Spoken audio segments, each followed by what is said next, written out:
I seen your Instagram post. I see Beenie Man do one first about how the Ends Festival that happened in Croydon the other day is a stolen idea that they stole from you. So give me the backstory behind that. In 2016, I approached Croydon Council, Tony Newman, in fact, the leader of Croydon Council, about holding a festival in one of their parks, Lloyd Park. And I approached that under my other organisation, Slavery Remembrance, and the purpose of the festival was fourfold. It was to celebrate Black excellence, it was to support Black businesses and creatives and support Sankofa Day, our memorial in Trafalgar Square. It was to challenge racism and negative stereotypes, and it was to bring the families separated by the transatlantic Holocaust together, unite them together to celebrate. So it was quite a significant historical event for the Black community in having us all come together and share the same space. And as part of that, we had a USP, our unique selling point was to have an artist from Africa, an artist from the Caribbean, an artist from Latin America, and an artist from the UK. And that was signifying the uniting of the African family. One of the things that stick out were in our initial meetings, there were two things that Tony said. One was about having the festival in another park other than Lloyd Park, and I identified or explained to him why I thought Lloyd Park was a great park to have the event, due to my experience doing events, or based on my experience doing events. And the second thing was that he wanted me to change the name to Urban something or another. I can't remember, I think it might have been Urban Edge, or it was Urban something. And I then explained that Black people don't really describe our music as urban. It's usually a euphemism used by other people to describe Black music, to avoid using Black music. The other thing I should also add is that Croydon had quite a bad reputation with the Black community because they had a ban in Croydon of playing Black music, which was put out by the previous... What? Yeah. How does that work? What do you mean? No one in Croydon ain't allowed to play Black music? In the clubs, you know. No, in the clubs and stuff. Yeah. Not in your house either. I was like, no. Like yeah, they did raids in people's houses. No, clubs were allowed to play Black music. And the previous you mean police... in any genre? Yeah. And so the previous police commissioner with certain types, I think it might have been certain types of Black music, I can't remember, but it was, Black music was banned. They received a lot of bad press because of it, and they needed to obviously make up for that sort of whatever. So those two things always stuck in my mind. So we had these meetings, they were really excited. And then in 2017, I was asked by Paula, who, as I said, is the creative director of Croydon Council, to come on board their Borough of Culture bid. So Croydon Council were doing a Borough of Culture bid, or the Mayor of London was running a Borough of Culture bid. And any London borough could enter, and if they won, they'd win £1 million to run cultural projects in their area, in their borough in 2019. They asked me to come on board and do a project with Croydon Museum.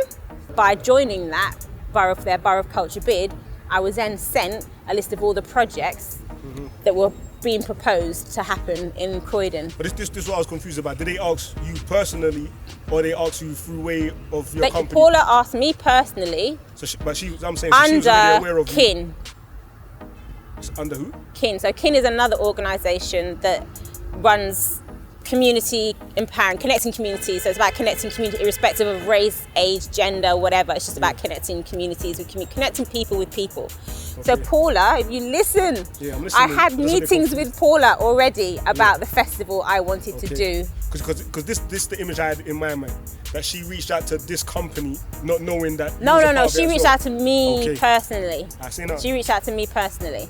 Yeah, I think I bumped into her in Croydon. Which different company that you use? Huh? Why does it matter which different company that... It's because Paula knows me, and she knows which companies I represent, and the one she asked to be part of the Borough of Culture bid was the one that isn't affiliated with empowering the Black community. Okay. Yeah, I'm with you. Yeah. Yeah, okay. So by being part of the whole borough, their Croydon Borough of Culture bid, I got sent a list of all the projects that were happening. And on that was a new urban festival happening in Lloyd Park with Metropolis and another partner to be announced. So when you saw that, you weren't like, Wagwan? That's exactly what I was like. But she already knows that you know Wagwan then. So I sent her an email and I said something along the lines of, oh, Paul, I'm so glad to see that you saw so much validation or so much whatever in my idea that you chose to include it in your Presentation. for the Borough of Culture bid, can't wait to work with you on it, because I'm assuming obviously if you've seen the worthiness of my idea to include it in your Borough of Culture bid, of course you're going to be working with me on it. And she emailed back saying, oh no, we're already working with an organisation on this, blah blah blah, but we're working with the Museum of Croydon. So I thought, did she acknowledge that it was? she just said something along the lines of, we're already working with an organisation. She didn't say no, it's not your idea. She didn't say yes, it is either. She didn't confirm more than that. No. But then I thought, you know what? It could be an entirely different festival. So it could be a really multicultural festival that's got all different music genres, people from all, black, white, Asian, whatever. It could just be a multicultural festival happening in Croydon. So let me not jump to any conclusions. Let me just wait and see.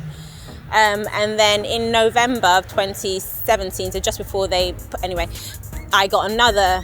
They sent through another list of all the projects that were going to happen, and with a bit more detail. And so this festival, it's now called the Metropolis Festival, and it's been delivered with Metropolis in partnership with Live Nation, and it's a new festival happening in Croydon, blah blah blah. And their lineup was Fuse ODG, Damien Junagong Marley, Stormzy, and Carlos Santana. So that is the Africa, the Caribbean, the UK, and Latin America, which was my lineup. And only what I forgot to mention earlier. That was your unique selling point. That was my unique selling point. That was my USP. Because Latin America especially makes it really stand out. And what I forgot to mention earlier was, not only did I tell them what my USP was and the reason why it was important, because it was about bringing together our family that had been separated by the transatlantic Holocaust. I'd also identified we already had Beanie Man signed up, which I told them about, and then I also told them 2 of the artists that we were looking to have to represent Africa and the Caribbean, and that was Stormzy not the Caribbean, the UK, that was Stormzy for the UK, and Fuse ODG for Africa. And the reason why they've been selected was because of the work they do on the ground outside of their music to empower their community. No, because we weren't there yet. So it didn't make sense reaching out to them. So we were hoping to do a festival, blah blah blah. We weren't there yet. So once we had stuff approved more, then something more substantial, then we approach you, because otherwise you look like a clown. So what's important to remember about this is that, so they're delivering this festival with Live Nation and Metropolis, in 2017. This is a new festival. They didn't win the Borough of Culture bid, but they obviously had these conversations with Live Nation and Metropolis. So the moment I always knew that they were going to have that festival in Lloyd Park. Live Nation is a multi-million, potentially a multi-billion pound company. Like, they are the largest event owning running company in the world. There's every 20 minutes there's a Live Nation event happening. They own Coachella, they own Wireless, they manage over 300 acts globally. They are huge. This whole thing is about structural racism. It's about, as Nipsey Hussle said, it's like the colonization. He calls it the colonization of hip hop, but it's not just hip hop. So it's a colonization of our culture. We have to understand that if we don't own our own huge festivals like that and our own stuff, and all we're allowed to do is come on the stage and dance and perform, come on the stage and dance and perform, and come in and buy the tickets to watch our people perform, while they sit in the back counting the cash, we are always in positions of subjugation. We're always in positions of servitude. That structure ensures that they stay in power whilst we stay down here. So it's absolutely because of those systems of power, of white monopoly power, that ensure that they own everything, and we are fighting, that leave us with less options, less options, come on.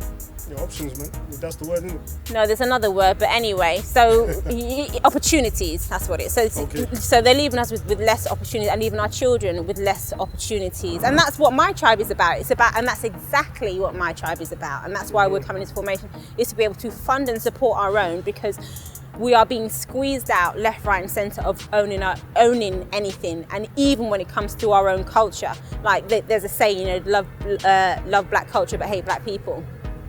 So they're happy to celebrate dance and whatever, and white men can't I shouldn't, anyway, I've been told not to call people say that, but the amount of businesses that are out there selling black culture that are not black owned and profiting from a racist system, structural racism, systemic and systematic racism, and fully aware that they're allowed in those spaces because of the colour of their skin, but the black people aren't allowed in those spaces to own and profit from their own culture. That's a big problem.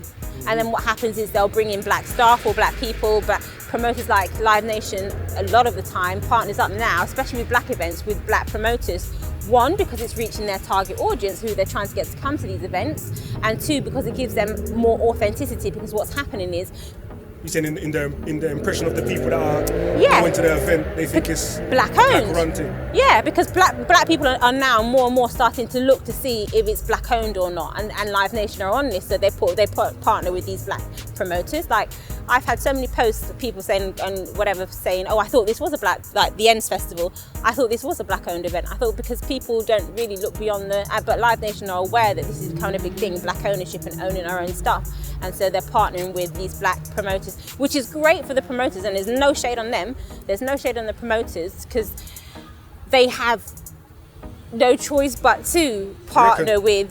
Well, if you want to grow your, in the current structure, yeah, if you want to grow your business to the next level, and that's whether you're an artist, whether you're an actor, a singer, a dancer performer, whether you own an event production company, like whatever you want to do, if you want to grow it to that next level, remember, we've just already identified that it's white monopoly ownership when it comes to systems of power and systems of structure, which have been existing for donkey's years whilst they've kept us subjugated. So if you want to grow to the next level, you genuinely have to partner with these organisations in order to be able to take your thing to the next level, which then means, of course, you can't bite the hand that feeds you, and you're caught in this really tricky and difficult situation. So you've made the video, Beenie Man's made a video. That's the reason I know what's going on as well. So what do you intend to do next? We intend to do the festival. So we're definitely going to do our own version of the festival, and we will have our unique selling point. We will be bringing the African family together. So we will have a major artist from each part of the diaspora, and all of our money, all of our profits will be going to support our black businesses to help us build and grow, and to support Sankofa Day in Trafalgar Square for our ancestors. So we will be doing the festival. So what steps are you going to take to realise it though, and ensure that our next council or whoever else, you're not going to go to Croydon? I would never. Are you but that's what I'm saying. But what's never. In the same gameplay? Do you know what? This time we'll do it old school. So we'll do FUBU for us by us. So we're not. So the problem, and again, so when I was saying that, you know, if you want to reach to certain levels in your career, you're forced to partner with. It's the same as like we want to do an event. We wanted to do an event in a Croydon park. Therefore, we were forced to go to Croydon Council to ask for them because they own the parks. So we're always in this position of having to go and ask whatever you want to do, asking those in monopolising the positions of power who... And when you ask, they hear about your idea and they just run with it. If they can pull it off without you, they're going to do that. Yeah, I'm not the first person this has happened to. So you don't need to reserve something when you're going with these proposals. So anyone who's watching you with your proposal, you need to reserve something, some key feature or something. Always put it in writing. I have everything in writing. Yeah, they'll still try and remix it, but there is still a case for intellectual property theft. It's just that's time, energy, and money that I don't have any of at the moment. I'm not inclined. I'm more focused on. It's a lot of negativity, and I've been holding on. I've had that negativity sit with me for the last 3 years. Okay. So, but I'm now I'm focusing on building for my people. Like, we are excellent. We are so creative. Our creative excellence, and having that celebration. Whatever happens there, happens there. You know, karma is a whatever, and when it's time, it's time. So I'm focused on making you're sure. Holding on to no grudge. I'm holding on to a grudge, yeah. I'm holding on to a grudge. No, do you know what? You can't ever forget. You know, these are things that... I'm not saying to forget. Yeah, but don't make it stop you. Don't make it plague your mind, you know, like that. Yeah, exactly. Because it has been. And paralyse you from doing anything else, because you're just pre and But that's exactly what it has been doing for the last sort of 3 years for me. It kind of has the sort of paralysis. I've been doing my stuff, but not to the level that I can deliver and our organisations can deliver, because it's left me stagnated, because I've been so like, how could you? Because for me, it wasn't just the fact that they stole an idea that I proposed to them and my team proposed to them, which of course burnt me. But it was more about the fact that you knew what this festival was for. You knew that it was going, the money, it was a charity festival, so you knew all of the profits were going to support black businesses who are underfunded and underrepresented, and to support black creatives, that's our artists, our dancers, our singers or whatever, and to support Sankofa Day, the memorial for our ancestors. in Trafalgar Square that no one else is doing, and you knew all of that, and also to challenge racism, the way we're viewed and seen by others as just being this, that and the other. So they knew it was all about this, the whole ethos of the festival. They knew, and they said, you know what, F you, F your black businesses, F your black community, F your ancestors. We can make some real money out of this. Thanks for giving us the idea. And again, once again, profiting from our struggle, profiting from the fact that we were once enslaved and separated and want to come together again. So for me, it just really burnt. Like, how could you have known what this was about and still, with no care in the world, like feeling no way, like cold-heartedly say, yeah, we're going to take this and run, keep it for ourselves? How could you do that? You could have you partnered with Live Nation, you gave them money for whatsoever, like Live Nation needs any money, and you couldn't partner with the black organisation that came to you with the festival in the first place. You couldn't invest in them, and that's the problem. And that's the problem.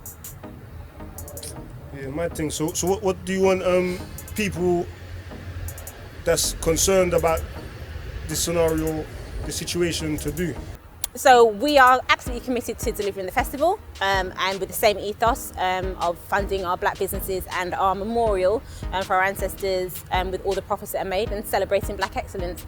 And what we're saying is, if you want to find out what to do next, what we're going to do next, log on to mytribenation.com, sign up to our mailing list, and we'll keep you in the loop. But we have ongoing plans, we're still in conversations. Beenie Man is fully committed to this, so log on, and stay in the loop.